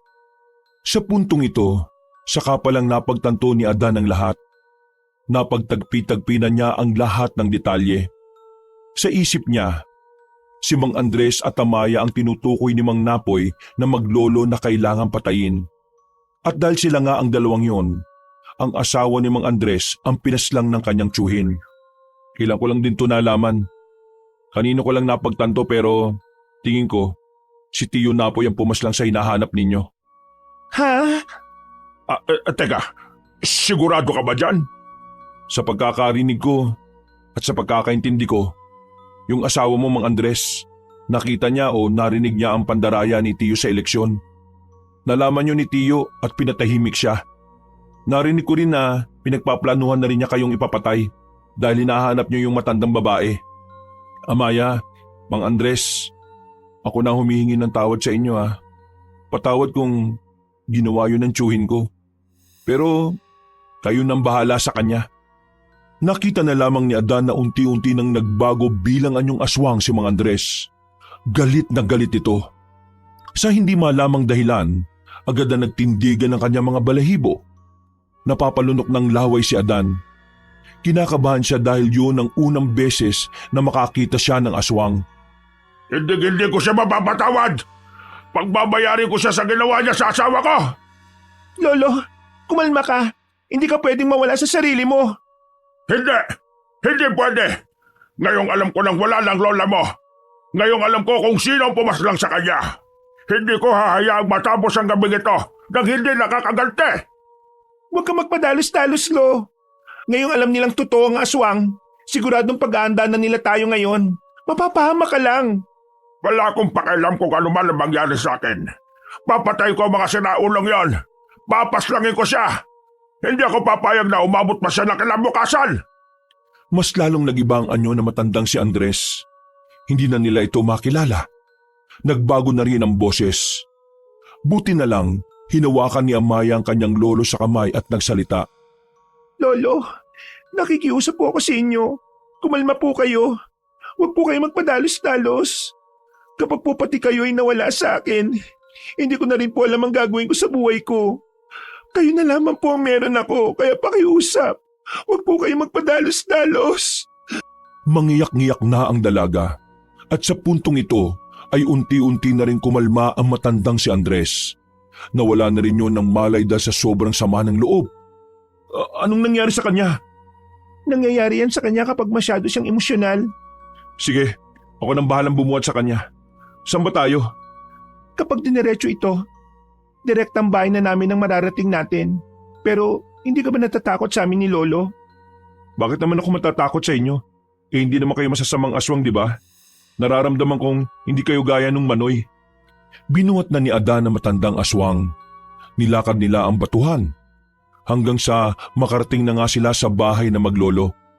Inihiga ni Adan ang matanda sa mahabang papag. Kinumutan niya yon. Kailangan lang makapagpahinga ni Lolo. Sigurado kang normal lang sa kanya yan? Wala naman siyang ibang sakit? Wala naman siyang ibang sakit. Ayos lang siya. Huwag ka mag-alala. Bumuntong hininga na lamang si Adan. Kahit siya ay nawiwindang na lang sa mga nangyayari. Hindi pa rin siya makapaniwala na muntikan na siyang patayin ng sarili niyang kadugo. Pero iniligtas siya ng mga nilalang na hindi niya inaasahang mabubuti pala. Paano si Ibrahim? Di ba gusto mo rin siya? Sasabihin mo ba sa kanyang tungkol dito? Hindi ko alam. Natatakot ako na baka bigla na lang siyang lumayo. Na baka masira na ang pagkakaibigan namin ng dahil sa katauhan ko. Hindi ganun ang kaibigan ko, kilala ko siya. Alam ko matatanggap ka niya. Pero bukod doon, mas dapat nating isipin ngayon kung paano pagbabayaran ni Tiyo ang mga kasalanan niya. May impluwensya siyang tao. Barangay captain lang siya, pero sa dami ng kakilala niya, para na rin siyang mayor. Gawin natin ng maayos ang hakbang natin. Kailangan natin mag-ingat. Yung sinasabi mong aswang na si Manoy, makakasagabal din ba siya? Kailangan natin siyang intindihin. Oo, sa katunayan, siya naman talaga ang pinakakalaban natin dito eh. kailangan natin pigilan ng mga ginagawa niyang pagpatay. Dahil kung hindi, marami pang mapapahamak. Ang mas kinakabahala ko rin sa ngayon, hindi ako sigurado kung nakita ba kami ni Mang Napoy o hindi. Natutukan niya ng ilaw ang mukha ko kanina eh. Pero sana, hindi niya ako namukaan. Napalunok ng laway ang binatang si Adan. Kahit din kasi siya ay kinakabahan. Sa oras kasi na nakilala siya ni Mang Napoy, siguradong makakagulo sa baryo. Maari di siyang madamay dahil marami na rin namang nakakaalam na siya ang tumutulong sa maglolo na makapagsimula. Makalipas ang isang oras, nagising na rin ang matandang si Andres. Sa puntong ito, kalmado na rin ang matanda. Pero hindi pa rin nawawala ang galit nito. Nang yakapin ito ng dalaga, tuluyan ang bumuhos ang luha ni Mang Andres. Nag-iyakan ng dalawa habang ang binata naman ay nasa gilid lang. Napakasama niya. Pangkaraniwang aswang lang ang lola mo. Kahit na noong nasa katinoan pa ang memorya niya, hindi niya nagawang manakit ng tao. Bakit niya pinatay? Kawawa naman. Sana nahanap na natin siya noon pa. Sana nauna nating napuntahan ang lugar na to para kahit na papano, nagkaroon tayo ng pagkakataon na mailigtas siya. Ramdam ni Adan ang paghinigpis ng maglolo. Dahil sa kanyang mga nalaman, mas lalo tuloy siyang nagkaroon ng dahilan para kamuhian ang kanyang tiyuhin. Matapos ang pag-uusap na yon, sinubukan niyang umuwi ng kanilang bahay na parabang walang nangyari. Batid niyang wala nang gagalaw sa kanya dahil marami nang makakakita. Parang normal lang ang lahat ng mga sandaling yon. Maaliwalas ang umaga. Walang napabalitang may biktima na naman ng aswang. Higit sa lahat, walang nagtungo sa bahay ni Adan para patayin siya. Nang makita na sila ng kanyang kaibigan na si Ibrahim, ay agad niyang kinuwento ang mga nangyari. Nabigla ang binata sa binalita niya. Hindi rin ito makapaniwala na magagawa ni Mang Napoy ang ganoong kasamaan kay Adan. Anong balak mo ngayon, pre? Hindi ka na dapat nandito. Baka balikan ka naman ngayon. Balak ko? Hindi ko alam eh. Hindi rin naman ako makakapagsumbong sa mga pulis. Wala rin naman mangyayari. Mamayang gabi, aalis ako. Ang mabuti pa, puntahan mo ngayon si Amaya sa kanila. Meron siyang gustong sabihin sa'yo. Sabihin? Ano naman kaya yun? Kaya nga puntahan mo na lang para malaman mo. Ako nang bahala sa mga produkto natin. Naroon naman si Mang Andres eh. O sige, babalik din naman kagad ako. Naghiwalay na lamang sila ng landas. Naglakad na rin ang binatang si Adan, patungo sa kinaroroonan ng kanilang pagawaan ng bagoong. Pagdating niya roon, inabutan niya si Mang Andres na tahimik lang na nag-aasikaso sa trabaho. Nilapitan niya yon para sandaling kausapin. Ayos lang po ba kayo? Sa totoo lang, wala nang malaman ko ang katotohanan. Hindi pa rin nawawala ang samahan ng loob ko. Pero kailangan ko maging kalmado alang-alang sa apo ko. Huwag po kayo mag-alala. Kasama niyo ako sa pag-iisip kung paano pagbabayarin si Tiyo ng kasalanan niya. Maraming salamat, Adan. Pero nag-aalala naman ako para sa iyo. Baka mamaya kung ano naman ang mangyari sa iyo, may banta na sa buhay mo. Kahit na anong oras ay pwede ka nilang balikan. Kaya ikaw, kailangan mo na rin makahanap ng mas ligtas na lugar. Yan nga rin po ang iniisip ko. Pasensya ka na at nadadamay ka pa sa gulo. Nako, huwag kayong humingi ng pasensya. Wala kayong kasalanan sa akin. Si Tiyo ang may kasalanan sa inyo kaya pagbabayarin natin siya sa ginawa niya. Matapos ang kanilang usapan, ay umuwi na muna si Adan sa kanilang bahay. Naabutan niya si Ibrahim na nakaupo sa tapat ng pintuan. Tulala at mukhang malungkot. Agad niya yung nilapitan at inakbayan. Bakit naman ganyan ang mukha mo? Alam ko nang aswang siya, pre. Oh, bakit ganyan ang reaksyon mo? Hindi mo ba siya tanggap? Wala naman akong pakialam kahit ano pa siya. Kahit aswang pa siya. Wala akong pakialam, no? Pero siya itong nagsabi na umiwas na muna ako dahil ayaw niya raw ako mapahamak. Pre, may karibal ka kasing aswang din. Baka iniisip lang ni Amaya ang kapakanan mo. Kaya ko naman sarili ko eh. Wala akong pakialam sa karibal ko. Kahit na magsuntukan kami magdamag, wala akong pakialam. Ang mahalaga lang sa akin, si Amaya. Pakiramdam ko pre, mahal na mahal ko na siya eh. Oo na mahal mo na siya. Pero kailangan mo rin ikonsidera kung anong sitwasyon niya. Marami pang oras para sa pag-ibig, pre. Pero ang buhay mo, iisa lang yan. Kapag yan nawala, mas lalo kayong mawawala ng tsansa na magkatuluyan. Kung sa bagay, tama ka naman. Kailangan kong ingatan ang sarili ko para hindi siya mag-alala sa akin. Kailangan ipakita ko na ayos lang ako. Kaya ang naisip kong paraan, kailangan kong matutunan kung paano papaslangin ng mga aswang na kalaban nila. Diyos ko naman, ang tigas talaga ng bungo mo kahit kailan, no? Bahala ka sa kung anong gusto mo.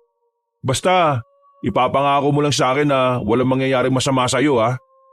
Ilang oras ang nakalipas at sumapit na ang kinagabihan. Umalis na si Adan sa bahay nila kasama si Ibrahim. Habang nag-iisip kung saan siya makakalipat ng ligtas, nanatili na muna sila sa ilog para mabantayan na rin ang maglolo. Malamig ang gabing yon dahil medyo mahangin. Madilaw din ang pagkakabilog ng buwan na siyang nagsisilbing liwanag sa kagubatan. Pakiramdam ni Adan ay mapayapa ang gabing yon sa kabila ng lahat ng nangyayari. Nakaka-relax dito, no? Ang sarap sigurong tumira sa gilid ng ilog. Ang sabi sa akin ng guro namin noon, para magkaroon ka ng payapang buhay, tumira ka malapit sa kalikasan. Mas maganda kung sa tubig. Makakatulong daw yon para mas maging aktibo ang diwa ng isang tao. Nakapag-aral ka pa pala? Ang ibig ko sabihin, may mga guru din ba na mga aswang? Oo, pero mangilan-ngilan lang. Ibrahim, ano ba? Bakit bang tahimik mo dyan? Usapin mo. Anong sasabihin ko? Sabihin mo kahit ano. Amaya, Bakit, Ibrahim? kahit ano. Ha? Ang birang buhay naman talaga to. Hindi na lamang nagsalita pa si Ibrahim. Nahihiya na rin kasi ito mula nang sabihin ni Amaya na hindi sila pwede magkatuluyan dahil sa mga nangyayari. Amaya, nasaan ba si Mang Andres? Kanina pa wala yun ah. Ang sabi niya bibili lang siya ng isda kanina, pero hanggang ngayon hindi pa rin nakakabalik eh. Sigurado ka bang ayos lang siya? Gusto mo hanapin natin siya? Ayun na siya oh. Napalingon sila sa batuhan. Nakita nila matandang lalaki na nagmamadaling makalapit sa kanila. Dali, kailangan na natin makalis dito. Bakit, Lolo? Anong nangyari, Mang Andres? Anong problema?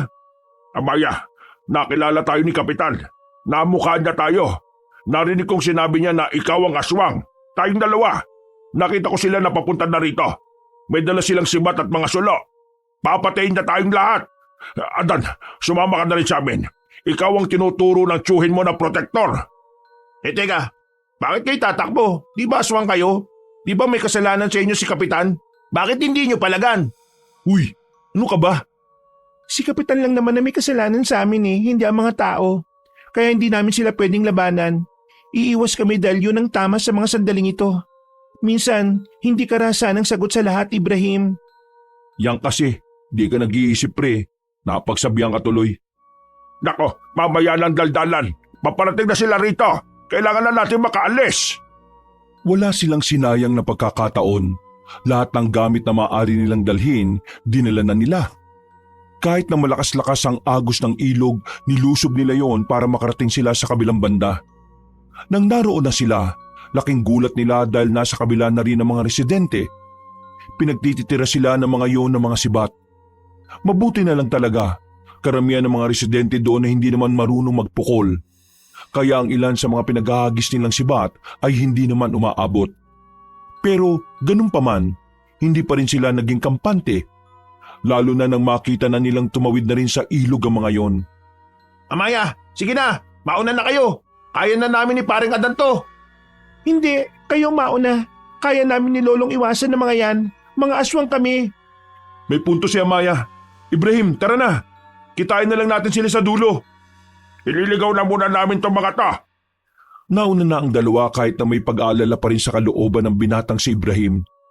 Binilisan nila ang kanilang takbo hanggang sa makababa na rin sila sa mababang burol na yon. Nagtago na muna sila sa gilid habang naghihintay sa maglolo. Magkahalong kaba at takot ang kanilang nararamdaman. Nagawa kaya nila makaligtas? Sila na nagsabi, mga aswang sila. Kayang-kaya nila yun. Walang iya kasi talagang tsuhin ko eh.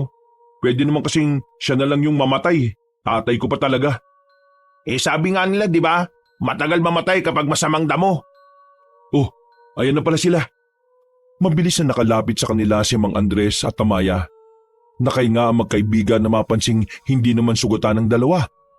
Napunta na namin sila sa ibang direksyon. Ang problema natin ngayon, saan naman tayo pupunta? Meron naman akong nadalang pera dito. Kahit tumanap na lang muna tayo ng maupahan sa kabilang baryo. Hindi ba nila tayo mahahanap doon? Sana hindi pre. Wala na tayong choice ngayon eh. Pwede naman tayong lumayo, kaso ang problema, hindi ko alam kung sasapat ng dala ko. Doon na lang tayo sa afford natin. Bukas ng umaga, kapag nagkatsempo, babalik ako sa amin at kukuha ko ng pera para makalipat tayo. Kung ganun magpatuloy na tayo. Hindi pa man sila nakakalayo, ay bigla na lamang silang napalibutan ng mga aswang. Hinihintay lang pala sila ng mga yon na makarating sa nyugan. Agad silang nagdikit-dikit. Nararamdaman na lamang ni Adan ang kaba na muli na namang dumaloy sa kanyang sistema. Ito na ba yun? Ito na ba yung mga aswang? Huwag kayong lalayo sa amin ni Amaya. Kami nang bahala sa inyo. Hindi nagtagal, isang lalaki ang biglang lumabas mula sa kadiliman. Narinig na lamang nila ang tinig ng isang lalaki. Malaki ang boses nito na parabang nasa ilalim ng lupa. Kumusta ka na, Amaya? Kahit liwanag lamang ng buwan ang nagsisilbi nating ilaw. Nagtataka ako kung bakit maganda ka pa rin. Amaya, yan ba yung sinasabi niyong Manoy na may gusto sa'yo? Oo, siya nga. Ang leader ng sama ng mga aswang noon. At sino ka naman para sumingit sa usapan naming dalawa? Ibrahim ang pangalan ko. At ikaw, Manoy ang pangalan mo. Pangalan mo pa lang, tunog supot ni. Para kang Manoy talaga. Ang tabi lang dila mo Bakit? May gusto ka rin ba kay Amaya? Sa mukha at sa payat mong yan, tingin mo karapat dapat ka para sa kanya? Mas pipiliin ko ng maging ganito kaysa maging kamukha mo. Para kang putotoy ng bata na puro balat Hindi mo ako makukuha sa paganyan-ganyan mo. Gawain lang ng mga duwag ang ginagawa mo. Kaya mabuti pa, manahimik ka na muna dahil hindi ikaw ang gusto kong kausapin. Kundi ikaw, mahal kong Amaya. Ilang beses ko man sasabihin sa'yo na wala akong nararamdaman para sa'yo. Kahit na kailan, hindi ako magkakagusto sa'yo. Bakit ba hindi ka nalang pumayag? Nung una naman, alam ko namang gusto mo ako. Dati yon, kasi akala ko matinuyang pag-iisip mo. Pero nang malaman ko kung gaano kahalang ang kaluluwa mo, nawala ng paganga ko sa'yo. Takot at diri na lang ang nararamdaman ko sa'yo, Manoy. Kaya kung pwede lang, lumayo ka na sa akin. Manoy, kahit na kailan, hindi mo pwedeng puwersahin ang pag-ibig. Ano mang pag-ibig na hindi bukal sa kalooban ay puro hinagpis ang dulot nito sa bandang lolo. Kaya ikaw, tanggapin mo na lang ang katotohanan na kahit na kailan, hindi kayo magkakatuluyan ng apo ka. Tama si Mang Andres. At kung talagang mahal mo si Amaya, dapat ikaw mismo ang unang nakakaintindi sa kung saan siya masaya. Ay nako, kahit na kailan, wala talaga akong makausap na medyo matalino. Ano bang mahirap intindihin na kapag sinabi kong gusto ko, dapat mapasa akin, ha? Sumenyas na si Manoy sa mga kasama nitong aswang. Kaya sa mga sandaling yon, inihanda na rin nila ang mga sarili nila. Hindi nagtagal, nagsilusob ang mga aswang. Hindi alam ni Adan kung ano ang gagawin niya. Pero nang makita niya si Ibrahim na handa ring lumaban, nilakasan na lamang niya ang kanyang loob. Agad niyang kinuha ang bato na nasa gilid. Bawat lalapit sa kanya na aswang ay inaambahan niya ng pukpok. Palag-palag na to! Kapag nakaligtas kayo sa mga tauhan ko, ibig sabihin lang nun, ako na ang susunod na lalaban sa inyo! Magsisisi ka, Manoy! Magsisisi ka! Bigla na lamang ding nagbago ng anyo si Amaya. Sinabayan naman ito ng matandang si Mang Andres. At sa mga pagkakataong ito, nakipagsabayan si Amaya at Mang Andres sa mga masasamang aswang. Habang si Adan at Ibrahim ay nanatili lang sa kanilang kinatatayuan. Naghihintay lamang sila ng kalaban na lalapit sa kanila. Pareho silang namamangha sa ipinapakita ni Mang Andres at Amaya. Hindi makapaniwala magkaibigan na ganun pala talaga kagaling ang maglolo pagdating sa pakikipaglaban. Makalipas lang ang ilang minuto, tila sumusuko na rin ang mga kalaban.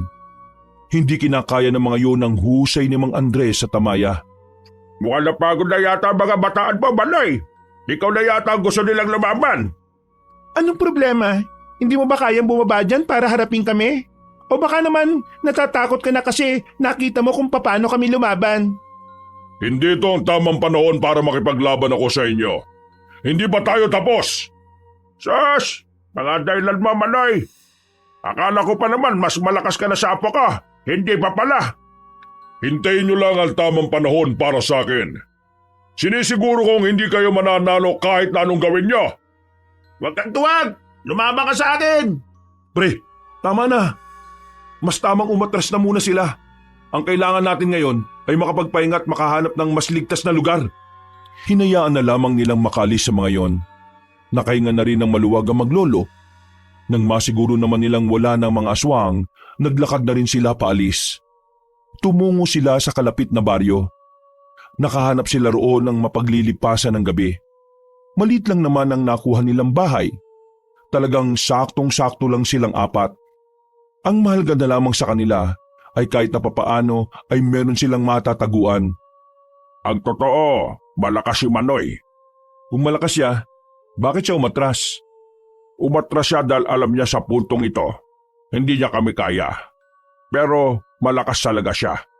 Hindi lang namin alam ni Amaya kung bakit parang bigla na lamang siyang humina. Dapat pala kanina pinaslang na natin siya para hindi na siya lumakas pa.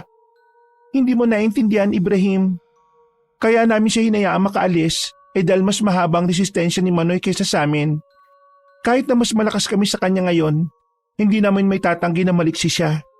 Walang silbi ang lakas namin kung mas mabilis siya. Sa labanan, palaging mahalaga ang pagiging mabilis at pagiging malakas. Kung isa lang ang meron ka nito, hindi ka dapat sumalang sa isang laban. Sa ngayon, naiintindihan ko na. Pasensya na ha. Nadadala lang ako ng emosyon ko. Ayos lang yun, pre. Ang malaga, naroon yung tapang mo para labanan ng mga aswang. Sa ngayon nalilito ako. Sino ba ang dapat nating unahin? Si Manoy ba o si Kapitan? Tingin ko, mas kailangan nating unahin ng mga aswang. Mas sila ang may kakayahang makalapit sa atin eh. Adan, pre, tingin ko kailangan na rin nating makapalag sa mga aswang na yon. Sinasabi mo bang mag-practice tayo? Mismo! Pero paano naman ang negosyo ninyo? Sino magpapatakbo nun habang wala kayo? Wala na munang negosyo. Mas mahalaga ang kaligtasan nating lahat. Buhay ang nakataya dito eh. Tumango na lamang sila sa sinabi ni Adan. Mga ilang sandali lang, sinubukan na rin nilang makatulog. Kinaumagahan, nagising na lang si Adan at Ibrahim dahil sa sikat ng araw na tumatagos sa mga butas sa bintana. Naabutan nilang gising na rin ang maglolo. Binantayan sila ng dalawa. Oh, bakit hindi kayo natulog? Sa aming mga aswang, kaya naming manatiling mulat ng 1 linggo. Kaya wala kayong dapat na alalahanin. Binantayan namin kayo. Naku, maraming salamat ah. Nung umagang yon, inihanda na ni Adan ang kanyang sarili. Kailangan kasi nilang bumalik sa baryo para makakuha ng pera. Dakong 7:00, umalis sila ng bahay na inuupahan nila. Hinanda na nila ang kanilang sarili para sa pagbabalik sa kanilang baryo. Mga bandang 8:00 ng umaga, nakabalik na rin sila sa kanilang baryo. Nakatakip ng tela ang kalahati ng kanilang mukha. Naganap sila ng madadaanan. Mabuti na lang ay meron silang nasuotan na iskinita na kung saan ay wala na ring napapadpad doon. Noong mga sandaling yun, kakaunti na lang din ang tao sa labas kaya agad din naman silang nakarating sa bahay ni Adan. Bukas ang bintana sa likuran. Kaya agad naman silang pumasok sa loob. Tinungo nila ang silid ni Adan at kinuha nila ang naitagong pera ng binata. Inilagay nila yon sa plastik. Palabas na sana sila ng silid nang marinig nilang nasa bakuran ng kanilang kapitan na si Napoy. Agad na dumaloy ang kaba sa kanilang kalooban.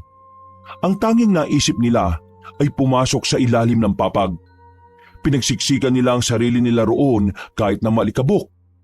Naramdaman na lamang nila na nasa loob na ng bahay ang kapitan. Lintik na danyo na! Hindi talaga bumalik dito? Kahit na nakakasingot na sila ng alikabok, hindi pa rin sila lumilika ng kahit na anong ingay. Batid nilang mapapahamak sila sa oras na malaman ni Mang Napoy na naroroon sila. Mga ilang sandali lang, naramdaman na lamang nilang nakalis na si Mang Napoy kasama ang mga bataan nito. Walang sinayang na pagkakataon ng mga yon. Nagmamadali silang makalabas. Nakahinga naman sila ng maluwag nang makalis na rin sila roon. Matagumpay silang nakalabas ng baryo nang walang nakakakita sa kanila. Ang kaso nga lang, nang balikan na nila ang maglolo ay wala na mga yon sa inuupahan nilang bahay. Napakamot na lamang silang dalawa sa ulo. Pambira naman talaga oh. Saan naman nagpunta yung dalawang yon? Hindi kaya may nangyari habang wala tayo? Sinuri nila ang buong bahay. Wala naman silang nakitang kakaiba. Kaya isang malaking palaisipan sa kanila kung nasaan ang mga yon. Bumuntong hininga na lamang ang magkaibigan. Napaupo na lamang sila sa gilid. Hihintay na lang ba natin sila makabalik? Kung hihintay naman natin sila, may kasiguraduhan bang babalikan nila tayo? Naku naman kasi, bakit pa kasi umalis-alis eh?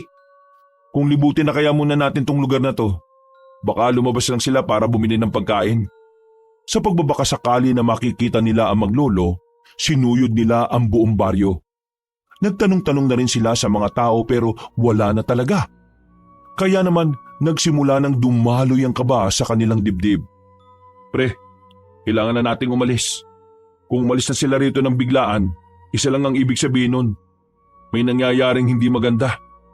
Magpapaiwan ako, pre. Baliw ka ba? Baka ikaw naman ang maabutan dito.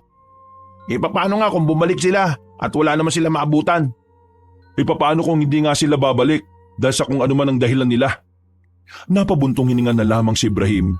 Pero sa huli, nakumbinsi na rin ni Adan ang kanyang kaibigan. Nilisan nila ang baryong yon at nagtungo na sila sa bayan para makakuha ng mas maayos na titirhan nila ng pansamantala. Nakarating sila sa bayan pero sa kasamaang palad wala silang mahanap na matitirhan. At sa kakahanapan nila, nakita pa nila ang isa sa mga tauhan ni Mang Napoy na mayroong mga kasamang lalaki. Kahit na parang normal na naglalakad lang ang mga yon, ramdam agad nila na sila ang hinahanap ng mga lalaking yon. Kaya naman wala silang magagawa kundi ang humanap ng tamang lugar para hindi na sila makita ng mga yon. Ang kaso nga lang, nagkamali sila ng nilikuan. Bigla na lamang may lalaking sumulpot sa gilid. Kasama rin ang mga tauhan ni Mang Napoy. Wala na silang nagawa kundi paluin sila sa bandang batok na naging dahilan para mawalan sila ng malay. Nagising na lamang sila bigla na nasa loob na sila ng hindi nila kilalang silid. Walang kagamit-gamit. Tanging ang upuan lang nila ang meron doon at ang isang upuan na walang nakaupo sa kanilang harapan. Wala pang ilang minuto, biglang dumating ang kapitan na si Napoy. Umupo ito sa harapan nila ng may malapad na ngiti. Kumusta ang pagliliwaliw? Nakakalimutan niyo na ba na may nagawa kayong kasalanan? Mas lalong lumilit ang mundo ninyo. Mukhang ikaw yata ang dapat na nakakaalala ng ganyang kasabihan. Kasi sa ating lahat dito, ikaw ang may mas pinakamabigat na kasalanan. Mundo mo ang dapat na lumiit. Mundo ko ang liliit? Ha! Naiibang ka na ba? Sa tingin mo, magagawa ko pang pumunta sa kahit na saan gusto ko kung maliit na ang mundo ko? Isa lang ang ibig sabihin nun. Ibig sabihin nun, bulag pa rin ang batas sa mga kasalanan mo. Ikaw ang may kasalanan, hindi ako. Ikaw ang nag-alaga sa dalawang maglolo na aswang na yon. Ikaw at hindi ako. Ano naman kung inalagaan ko sila? Mas mabuti pa nga sila kaysa sa iyo eh.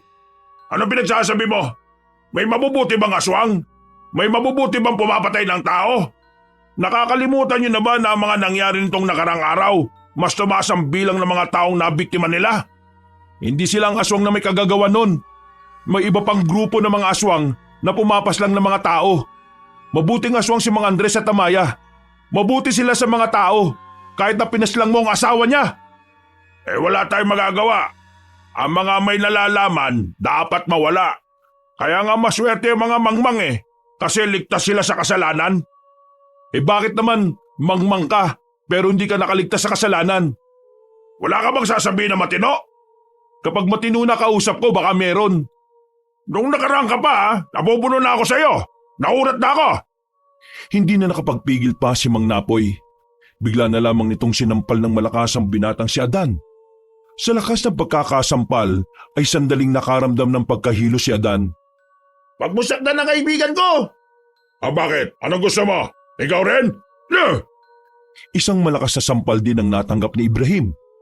Pero sa pagkakataong yun ay magkakasunod na sampal ang ginawa ng matandang kapitan. Tawa lang ng tawa si Mang Napoy. Parang wala na talagang natitirang kabutihan sa kalooban nito.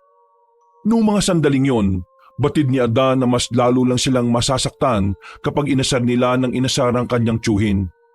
Kaya naman, naisip na lang ni Adan na subukang sakyan ang mga gusto nito. Ano bang gusto mo mangyari? Anong kailangan mo sa amin? Kailangan ko sa'yo? Kailangan mong mawala para wala nang makapagsabi ng mga pinaggagawa ko.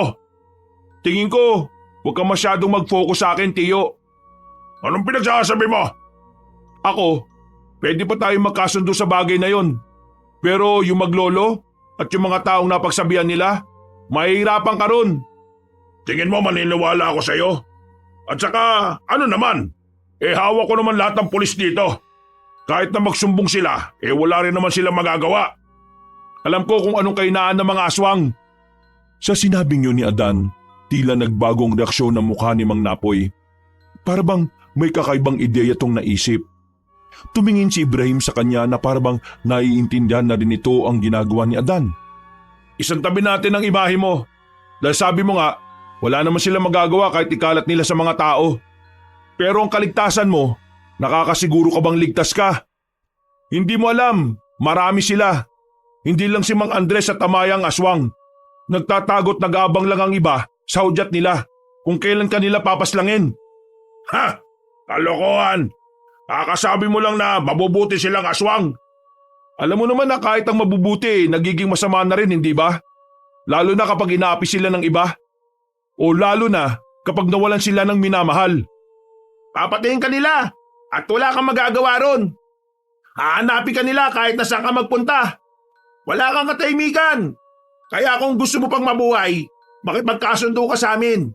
Tutulungan ka namin na malaman kung paano sila ilalabanan. Kapalit nun ay ang buhay namin. Huwag niyo kaming patayin. Ito lang ang tanging paraan para makasalba kayo rito. Tanda mo, Tiyo, ang mabubuting aswang pa lang ang makakalaban mo. Wala pa rin ang grupo ng mga aswang na talaga namang halang ang kaluluwa.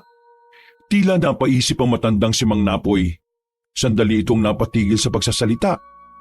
Alam kong nililinglan nyo lang ako. Hindi kayo makakaisa. Pag-isipan mo sinasabi namin. Hindi na ito tungkol sa imahe mo. Tungkol na to sa buhay mo at buhay namin. Alam mo kung bakit namin gusto makipagkasundo sa'yo?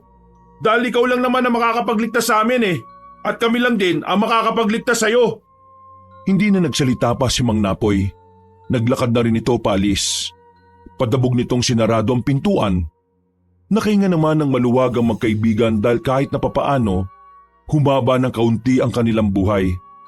Tingin mo pre, kakagat siya. Kakagat yun. Kilala ko siya base sa kwento ng tatay ko nung nabubuhay pa. Takot mamatay ang taong yun eh. Lahat gagawin nun, wag lang siyang pumanaw ng wala sa oras. Wala pang 5 minuto, biglang bumalik sa loob ang tiyuhin ni Adan. Napangiti na lang ang dalawang binata dahil alam na nila ang susunod na mangyayari. Sige, patatakasin ko kayo. Pero sa isang kondisyon. Anong kondisyon? Kailangan niyong ituro sa amin kung nasaan ang mag-ama. Papatayin namin siya ngayong gabi. Nagkatinginan si Adan at Ibrahim noong mga sandaling yon. Hindi sila nagdalawang isip na pumayag sa gusto ng mga yon. Sige, papalagan namin ang kondisyon mo. Bakit hindi man lang kayo nagdalawang isip? Akala ko ba mahalaga sila sa inyo? Totoong mahalaga sila sa amin. Pero sila, kaya nila ang sarili nila. Dahil mga aswang sila eh. Kami ni Ibrahim, tao lang kami. Wala kami magagawa. Kaya mas uunahin na muna namin ngayon ang sarili naming buhay. Wala na akong pakialam sa mga dahilan ninyo. Ang mahalaga na lang sa akin ay ituro nyo kung nasaan ang maglolong yon. Mga tinig sila sa lalamunan ko na kailangan ko nang mawala. Kayong dalawa, subukan nyo lang na traitor rin ako. Hindi ako magdadalawang isip na batay kayo sa kinatatayuan nyo. Gawin mo kung anong gusto mong gawin. Ikaw ang bahala. Mga ilang sandali lang, tinanggal na rin ang pagkakagapos nila. Pero hawak-hawak pa rin sila ng mga tao ng kapitan. Sa gabing yun, inihanda na ni Mang Napoy ang kanyang mga kasama. Dala-dala nila ang 2 binata nang lumabas na sila ng kanilang baryo. Nang nasa kagubatan na sila, sinimulan na ng dalawang binata ang pagpapanggap na alam nila kung nasaan na maglolo. Siguraduhin nyo lang na tama ang tinuturo nyo, ha? Dahil kung hindi, itong mga nakatutok na baril sa inyo, bigla na lang puputok to. Noong mga sandaling yun, kabado pa rin si Adan. Para kasing hindi pa rin sila malaya. Parang mga bihag pa rin sila. Saka lamang napagtanto ni Adan at Ibrahim na parang naisan sila ng kapitan. Ipinagdasal na lamang nila na sana may mangyaring kakaiba ng mga sandaling yon. Nang nasa kalagitnaan na sila ng gubat, biglang nakaramdam sila ng mga kaluskos sa paligid. Naalarma na ang mga kasama nila. Nagkaroon na kagad sila ng kutob na baka mga aswang na yon. Anong ibig sabihin nito, Adan? Ipapahamak niyo ba kami? Anong ipapahamak? Ikaw ang nagsabi na ituro namin kung nasan sila, di ba? Sinunod lang namin ang gusto niyo mangyari. Kasalanan ba namin kung maabangan tayo ng mga yan? Pwede ba? Sa halip na magmaktol ka lang dyan, pagandaan nyo na lang kung totoong mga aswang bayang mga nararamdaman natin. Mga kasama, ang mga baril at titak nyo, ihandalan ninyo! Maya-maya pa, bigla na lamang may hinilang isa sa mga kasama nila. At dahil dito, nagsimula na rin ang kaguluhan. Putukan doon, putukan dito. Walang nagawa si Mang Napoy.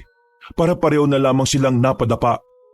Sinamantala naman ng magkaibigan ang pagkakataon para makalayo sa mga nagkakagulo.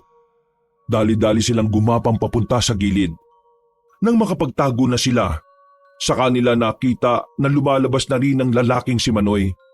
Tingnan mo nga naman, kung sinuswerte ka, ang daming pagkain ngayong gabi. Noong mga sandaling yun, isa-isa nang nalalaga sa mga kasamahan ni Mang Napoy. Masyadong maliliksi ang mga aswang. Sa sobrang bilis, kalaunan ay napabagsak na rin ng mga aswang ang mga armadong lalaki. Kaya naman, kinabahan na rin si Adan at Ibrahim. Tinakpan nila ang kanilang bibig para hindi sila marinig ng mga yon. Ayaw lumabas ng pinakamamahal kong si Amaya. Pero alam kong lalabas din sila kapag inatake na natin ang mga tao sa baryo. Mangingibabaw ang kanilang kabutihan.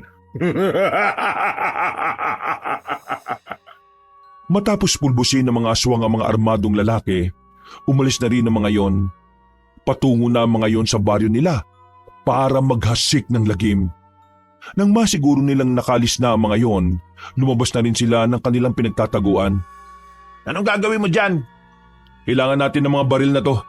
Kailangan natin to para labanan ng mga aswang. Bumalik na tayo sa atin. Tayo lang makakapagligtas sa mga kalugar natin. Kahit na medyo kinakabahan, nilakasan na lamang nila ang loob nila. Kailangan nilang maging matatag sa mga sandaling yon dahil na rin sa pagmamahal nila sa kanilang lugar. Kahit na sira-sira na rin ang kanilang imahe sa mga taga roon, mas pinili pa rin nilang magmalasakit sa mga yon. Bumalik sila sa baryo nila. Pagdating nila roon, nagkakagulo na ang mga tao. Nagtatakbuhan ng iba. Nag-iiyakan. May mga nakabulagta na. Kaya naman, hindi na rin nagsayang ng pagkakataon ng magkaibigan. Pinagbababaril nila ang mga aswang na nakikita nila. Nagiging epektibo naman ang ginagamit nilang armas. Pero mabibilis talaga ang ibang aswang kaya medyo nahihirapan din silang patamaan ng mga yon. Maya-maya pa, bigla nang lumitaw ang lalaking si Manoy nang makitang mangilan-ngilan na lang ang tauhan nito. Kakaunti na lang sila. Kakayanin natin to. Si Manoy! Bilib din naman ako sa katapangan ninyong dalawa. Kahit wala naman kayong ibang kayang gawin kundi ang humawak ng baril, ay hindi man lang kayo nagdalawang isip na labanan ako. Hindi namin naayaan na idamay mo mga taong wala namang kinalaman sa pansarili mong interes. Wala eh. Hindi lumalabas si Amaya. Baka kapag pinagpapatay ko ang mga tao rito, saka lang siya lumitaw. Hindi na nagsayang ng pagkakataon si Adan. Pinagbababaril niya ang pinuno ng mga aswang na si Manoy. Pero nakailag yon sa kanila. Hindi na nila namalayan kung saan-saan nagpupunta ang lalaki. Higit na mas maliksi ito kumpara sa ibang aswang na napas lang nila. Pre, napakabilis niya. Focus lang. Paputukan lang ng paputukan. Pero sa mga sumunod na sandali, nagulat na lamang sila nang biglang nasa likuran na nila si Manoy. Madaling naagaw sa kanila ang hawak nilang armas. Pinalo yun sa kanila at saka unang binugbog si Adan. Pinagsusuntok nito si Adan sa kahit saang parte ng katawan nito. Pagkatapos naman ay pinagbuntungan naman nito si Ibrahim. Ikaw ang karibal ko kay Amaya, hindi ba? Ngayon, ipapatikim ko sa iyo ang hirap para magsisi ka na ngayong ginusto mo siya. Hinawakan nito si Ibrahim sa muka. Itinaas yun sa ere. Dinampot ni Manoy ang sanga sa gilid at saka pinutol. Itatarak na sana ni Manoy ang dulo ng sanga kay Ibrahim pero biglang may dumating. Ikinagulat nilang lahat ang nasa gilid na ni Manoy ang dalagang si Amaya. Kinalmot ng dalagang lalaking si Manoy. At dahil dito, nabitiwan na nito si Ibrahim. Bigla ring dumating si Mang Andres.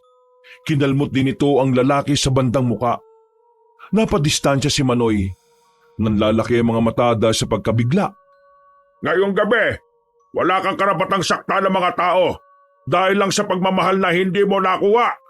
Itigil mo na to! Titigil lang ako kapag napatay niyo na ako. Pero hanggat nabubuhay ako, ipaglalaban ko ang pagmamahal ko sa kanya. Lahat hahamakin ko para lang kay Amaya. Kung ganyan ka pa rin, mapipilitan kaming paslangin ka. Amaya, huwag mong subukan makipagsakitan sa akin. Ayaw kong makalimutan ang pagmamahal ko. Ha? Hindi na pinatapos pa ni Amaya ang sinasabi ni Manoy. Agad na itong lumundag ng mataas. At nang makalapit na ito kay Manoy, ay kinagat niya agad yon sa leeg. Natapyas ang leeg ng binatang aswang. Pero nahawakan naman ni Manoy ang dalaga kaya naibalibag niya yon ng walang kahirap-hirap. Hindi naman nagpatumpik-tumpik pa ang matandang si Andres. Lumusob na rin ito at saka pinagkakakalmot ang kanilang kalaban. Pero sadyang matigas talaga ang katawan ng lalaking si Manoy kahit na nagalusan na nito ng marami. Hindi pa rin nila yon mapabagsak. Mang Andres, wala bang kahinaan ng isang yan? Hindi ko rin alam kaya ang gagawin na lang natin. Pilitin nating matalo siya sa abot ng ating makakaya. Pinilit makatayo ni Adan para makatulong sa maglolo. Sabay-sabay silang lumusob sa mga sandaling yon. Pero nagulat na lamang silang tatlo nang biglang lumakas ang lalaking si Manoy. Tumilapon si Mang Andres nang mahawakan ito sa damit. Si Amaya naman ay inilagan lang nito.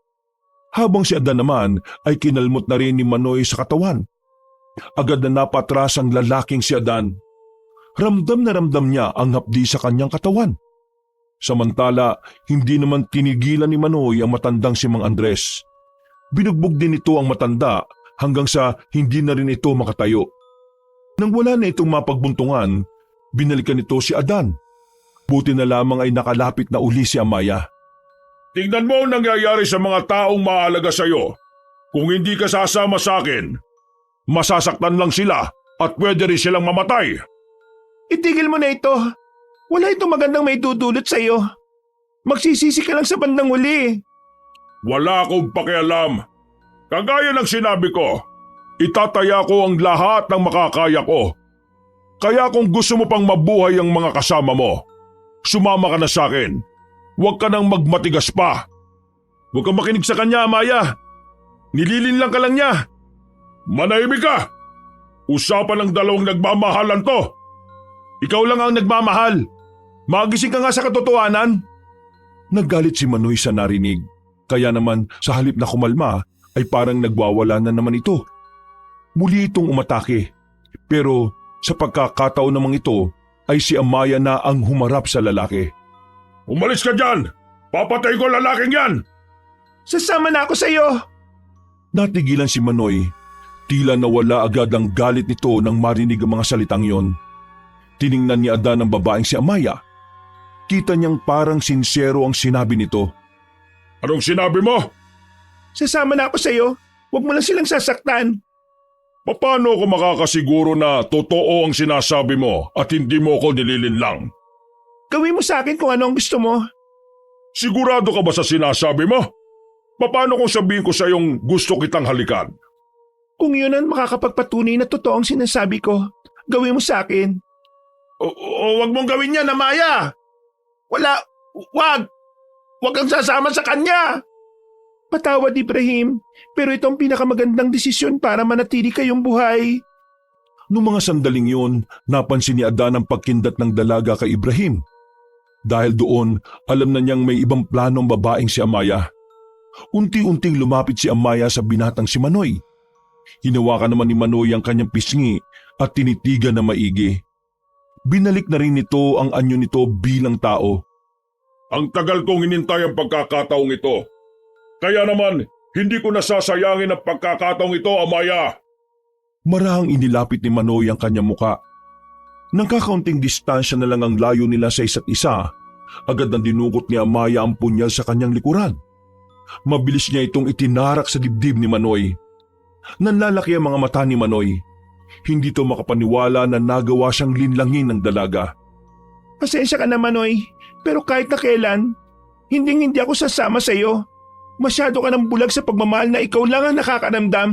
Kaya sobrang dali mo lang linlangin ngayon. Wala kang puso! Wala kang puso, Amaya! Paano mo nagawang paglaruan at lokohin ang sinsero kong pagmamahal? Hindi! Hindi ko pwede! Hindi ako mamamatay ng kalito! Manoy, ipahinga mo na ang kasamaan mo. Sana sa kabilang buhay, matutunan mo ang pag-ibig ay hindi pinipilit. Napailing si Manoy pero maya-maya lang ay bigla na lamang itong sumuka ng maraming dugo. Sunod-sunod ang ubo nito at agad na rin bumagsak sa lapag. Nakahinga na rin sila ng maluwag ng mga sandaling yon. Agad naman nilang inasikaso si Mang Andres at si Ibrahim. Totoo bang wala na kalaban natin? Meron pa tayong isang kalaban, Lo. Si Tiyo, siya na lang ang natitirang kalaban na dapat magbayad sa mga kasalanan niya. Kinabukasan, nakakagulo ang mga tao. Sinisisi ng mga yon si Mang Napoy sa pagkamatay ng mga asawa nilang lalaki na isinama sa gubat at napatay ng mga aswang.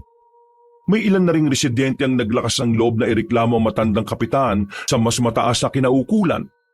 At dahil doon, naungkat na rin ang lahat ng nagawa nitong kalukuhan. Ibang pulis ang humuli sa kanya. Mga pulis na hindi niya magawang suhulan o bayaran. Bitiwan niyo ako! Wala akong kasalanan! Mabubulok ka na sa kulungan para pagbayaran ng mga kasamaan mo, Tiyo. Kinaladkad na ng mga pulis ang matandang si Napoy. At sa pagkakakulong nito, tuluyan ang naging bakante ang posisyon ng kapitan sa kanilang lugar. Sa wakas, nakamit na rin ng maglolo ang hustisya para sa kanilang minamahal. Natalo na rin nila ang masasamang aswang na laging nanggugulo sa kanila. Samantala, sinimulan na rin nilang mamuhay ng payapa. At sa paglipas ng mga taon, si Mang Andres at Amaya na rin ang naging kasama nila sa pagpapatakbo ng negosyo. Sa lahat ng naranasan ni Adan, masasabi niyang parte yun ng biyaya ng Diyos sa kanya. Dahil kung hindi nangyari ang mga kababalaghan sa kanilang baryo, hindi niya matututunan kung papaano maging matatag sa mga sitwasyong parang wala ng pag-asa. Sa ngayon, tuloy-tuloy ang produksyon ng kanilang negosyo. At kahit na magkakaiba ang kanilang pinagmulan, magkakasama nilang tinatahak ang panibagong kabanata ng kanilang buhay. Wakas.